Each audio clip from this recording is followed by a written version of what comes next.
Hello दोस्तों, इस video में आपको बताने वाले हैं Coulomb's law of vector form के ऐसे कॉन्सेप्ट जिसके बारे में आपको ज़रूर पता होना चाहिए। यस, आपने सही सुने।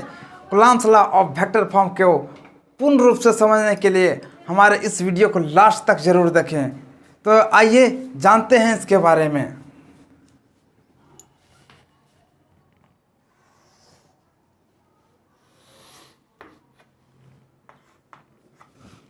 ये हो गया। देखिए, मान लेते हैं ये चार्ज Q1 है और ये चार्ज Q2 है। दोनों चार्ज सेम है। अब इस चार्ज को वेक्टर के रूप में दिखाना है कि ये चार्ज किस पोजीशन पर है। तो उसको हम इस ओरिजिन पर, यानी इस ओरिजिन को हम O मान लेते हैं। इस पॉइंट पर O मान लेते हैं। ये X हुआ, ये Y हुआ। इस तरह से कर लेते हैं। अब Q1 चार्ज किस पोजीशन पर है उसको हम लिखेंगे। तो यहाँ पर देखिए, यहाँ से यहाँ हम परे मिला लेते हैं। तो इस वाले पॉइंट को यहाँ से यहाँ मिलाएं तो उसको हम वेक्टर के रूप में लिखेंगे R वेक्टर। यानी R वेक्टर को हम लिखेंगे पोजीशन वेक्टर। Q चार्ज का पोजीशन वेक्टर लिखेंगे। फिर हम इस चार्ज को भी ओरिजिन से मिलाएंगे। किस पोजीशन पर है उसको हम दिखा दिए। इस पॉइंट को हम लिखेंगे R2 वेक्टर। ये हो गया। ये हम पोजीशन बता दिए, पोजीशन वेक्टर ऑफ Q2 ये बता दिए। अब हम देखिए, यहाँ से यहाँ कितना डिफरेंस है, कितना अंतर है, तो उसको हम यहाँ से यहाँ मिला दिए। तो देखिए, यहाँ से यहाँ अंतर हमको बताना है। तो ऐसे स्थिति में अंतर बताने के लिए हमको करना है R2 vector minus R1 vector, यानी R2 से R1 में माइनस करना है। तो इस वेक्टर को हम बोलेंगे डिस्प्लेसमेंट वेक्टर बोलेंगे। डिस्प्लेसमेंट वेक्टर बोलेंगे क्योंकि सबसे कम डिस्टेंस होने वाला है। तो यहाँ तक ये हो गया, ये चार्ज हो गया। और देखिए, इसको हम ये एरो के रूप में हम दिखा सकते हैं। तो दो वेक्टर जो एक ही ओरिजिन से निकला है, तो तीसरा वेक्टर इसके अपोजिट हो जाता है। तो यहाँ पर इस तरह से हो जाता है। इसको हम एक और तरीका से लिख सकते हैं, डेल्टा R एरो लिख सकते हैं। ये हुआ इस तरह का वेक्टर में। अब देखिए, ये काम किस तरह से करता है, ये चार्ज किस तरह से वर्क करता है उसके बारे में हम देखते हैं। तो देखिए, ये वेक्टर जो है, यानी ये चार्ज Q2 पर Q1 अगर फोर्स लगाएगा, क्या कि चार्ज सेम हम जान रहे हैं, Q1 Q2 पर फोर्स लगाएगा तो देखिए ये फोर्स इधर आएगा। तो इसको आप 2 बोलेंगे क्योंकि ये चार्ज 2 पर है, इसलिए F2 हो गया। किसके द्वारा लगा रहा है? ये चार्ज 1 के द्वारा लगा रहा है। तो फोर्स लिखेंगे F2 पर 1 चार्ज के द्वारा फोर्स लगाया गया। फिर उसी तरह से इस चार्ज पर Q2 फोर्स लगाया गया। तो इसको हम इस तरह से लिख सकते हैं, F1 पर F2 के द्वारा फोर्स लगाया गया। तो इस तरह से मेरा यहाँ तक हो गया unit vector form Q1 to Q2। Unit vector इसको अगर हम निकालेंगे तो देखिए, यूनिट वेक्टर भी हम देख लेते हैं यूनिट वेक्टर कैसा होता है। तो देखिए, हम जानते हैं कि यूनिट वेक्टर को जब हम लिखेंगे तो जो वेक्टर रहता है उसी वेक्टर का मैग्नीट्यूड से डिवाइड कर दिया जाता है, तो वह यूनिट वेक्टर हो जाता है। तो देखिए, ये वेक्टर है तो लिखेंगे R2 माइनस R1। ये वेक्टर है और इसी वेक्टर को अगर मैग्नीट्यूड के रूप में डिवाइड कर देते हैं तो यूनिट वेक्टर बन जाता है R2 माइनस R1। ये मेरा यूनिट वेक्टर हो गया। अब हम तो according to Coulomb's law force on Q2 due to Q1, यानी बताया जा रहा है कि बता रहे हैं कि यहाँ ये चार्ज 1 के द्वारा चार्ज 2 पर फोर्स लगाया तो हम यही चीज़ को हम यहाँ लिखे हैं। फोर्स लगाया तो यहाँ ये इस तरह का फोर्स लगाया, इस तरह का वेक्टर, यानी F21 ये अब वेक्टर हो गया। और फोर्स का फॉर्मूला होता है 1/4πε0 Q1 Q2 upon R2 minus R1। ये यहाँ से यहाँ का डिस्टेंस हुआ, यहाँ से यहाँ का डिस्टेंस ये हुआ। ये अभी मैग्नीट्यूड के फॉर्म में है। अगर इसमें इंटू कर देते हैं यूनिट वेक्टर को तो ये फोर्स वेक्टर के फॉर्म में हो गया, क्योंकि इससे डायरेक्शन का हमको पता चल गया। डायरेक्शन यानी दिशा का पता चल गया कि किस जगह है इसको लगाने पर, यूनिट वेक्टर लगाने पर। तो हम इसको लिखेंगे फिर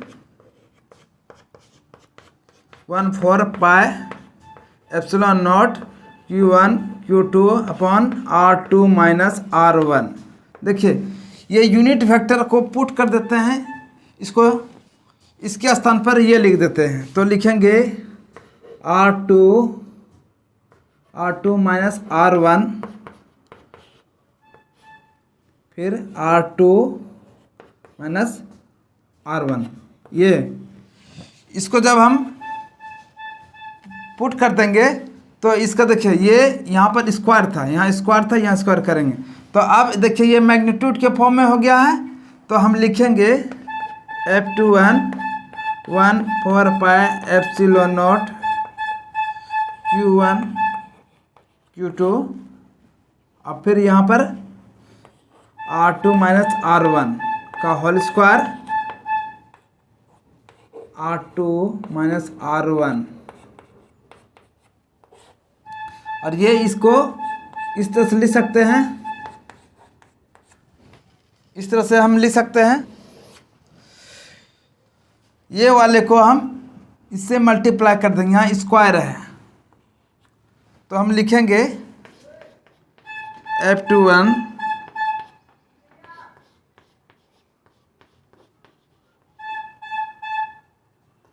Q1 Q2 R2 minus R1 का यहाँ इससे मल्टीप्लाई करेंगे तो देखिए 1 स्क्वायर है, यहाँ पर 1 है 1 है, यानी 2 है और यहाँ पर 1 है तो यहाँ पर 3 हो जाएगा इनटू ये जो है वेक्टर के फॉर्म में है तो लिखेंगे R2 vector minus R1 vector. तो ये मेरा फर्स्ट हो गया, ये मेरा फर्स्ट हो गया। अब हम सेकेंड को इसी तरह से लिखते हैं।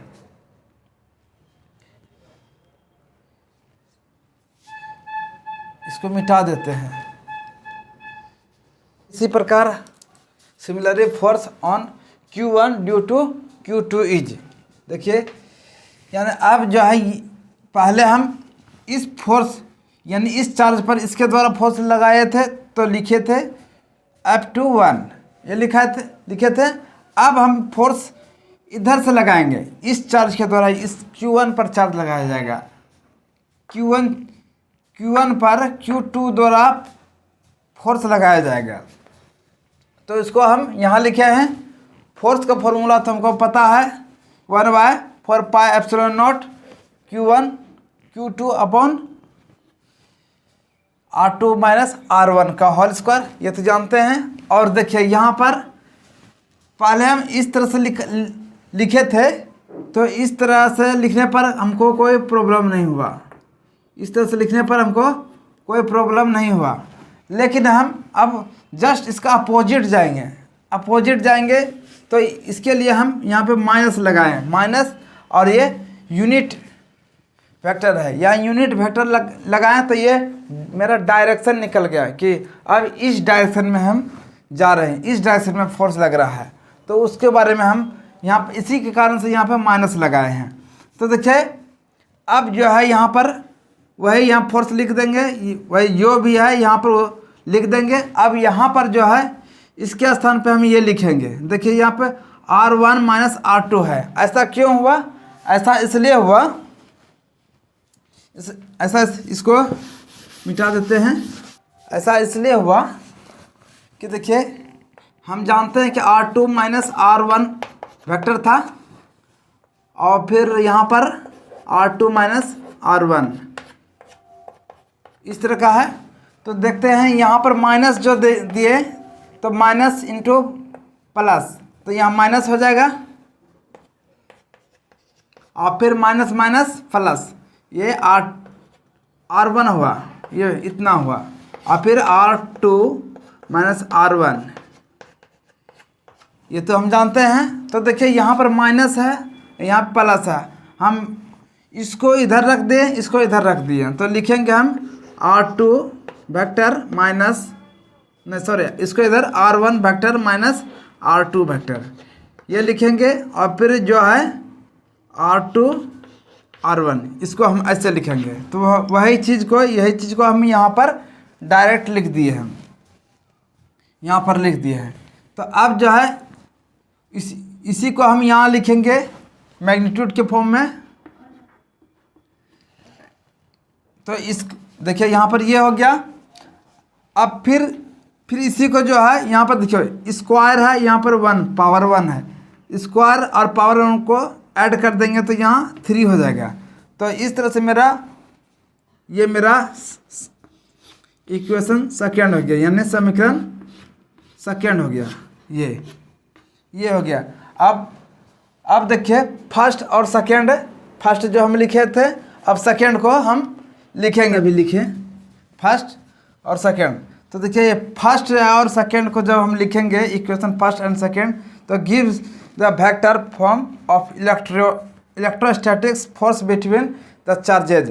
तो यानी ये फोर्स देखिए ये टोटल सही है, ये यानी इक्वेशन फर्स्ट और इक्वेशन सेकेंड टोटल देखिए सेम है, सिर्फ इसको इसमें यानी इसमें और इसमें थोड़ा सा अंतर है, यानी यहाँ पर 1 है, यहाँ पे 2 है, यहाँ पे 2 है, यहाँ पे 1 है। तो दोनों आपस में क्या हो गया, इक्वल हो गया, दोनों आपस में इक्वल होगा। यहाँ ये सेम है और ये भी सेम है, तो ये दोनों क्या हो गया, आपस में इक्वल हो गया। इस तरह से मेरा आज ये Coulomb's law of vector form ये ख़त्म हो गया। फ्रेंड्स आपको कैसा लगा? अगर अच्छा लगा तो लाइक ज़रूर कीजिएगा और सब्सक्राइब ज़रूर कीजिएगा। Thank you friends.